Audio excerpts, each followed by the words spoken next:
Okay, now we'll go through the assembly process for fitting the valves. This will include the TRV and the lock shield and the air vent. So within the fixing pack that comes with the screws and the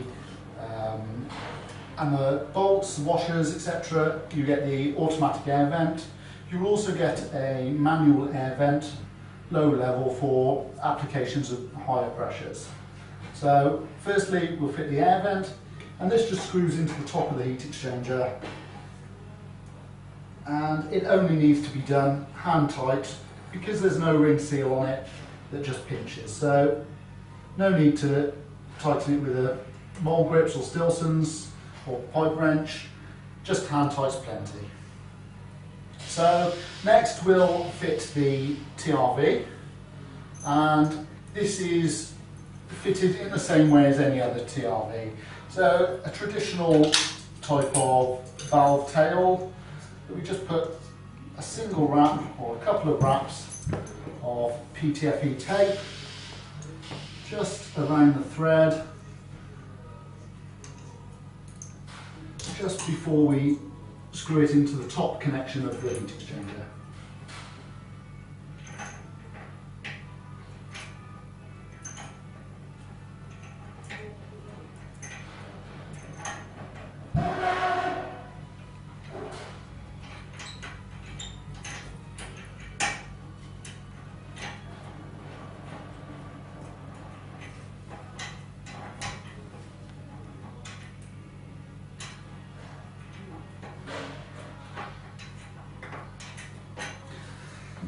Okay, that's fine. Now before we fit the valve, we need to know whether we're going to put pipework coming up from the floor or from the wall.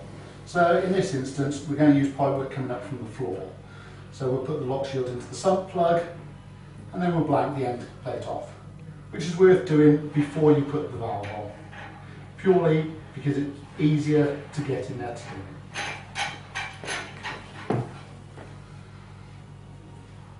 And these just need nipping up.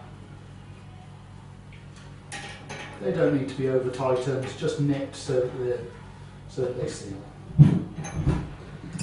Okay, so now we'll fit the valve body, and this is non-bidirectional, so this has to go on the flow to the heat exchanger. So the flow comes into the valve, through the heat exchanger, out, and out through the lock shield. Okay, so now we'll fit the lock shield again. Same idea, radiator tails, a couple of wraps of PTFE tape around the thread, just before it goes into the bottom of the radiator.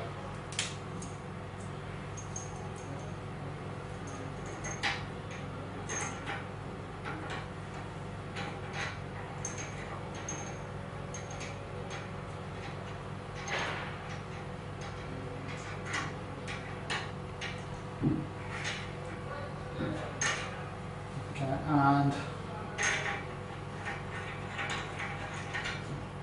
fit the lock shield and tighten up with your, tighten both joints now with the spanner or wrench to make sure there's no leaks. Okay, now we come to the part of the valve that is not exactly tricky, but can catch people out if it's not done correctly.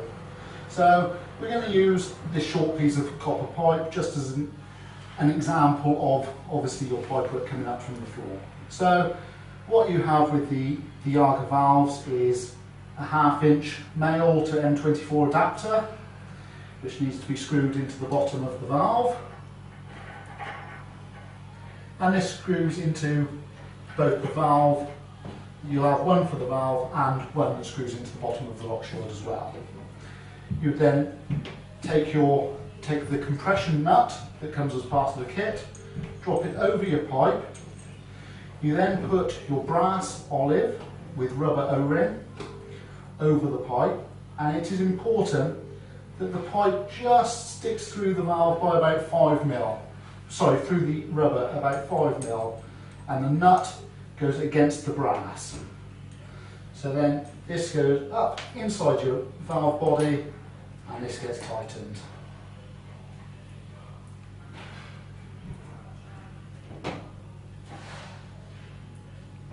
Now when you're tightening this, it is not tightened to the same tension as a normal compression nut.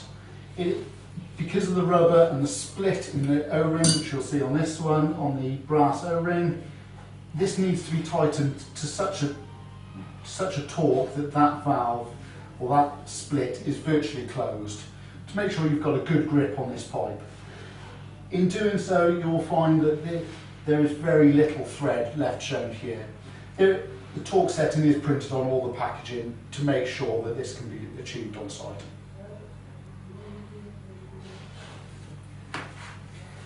Also as part of the kit, you'll have or part of the high level valve kit, you'll have the capillary and the TRV head and the brass fitting nuts.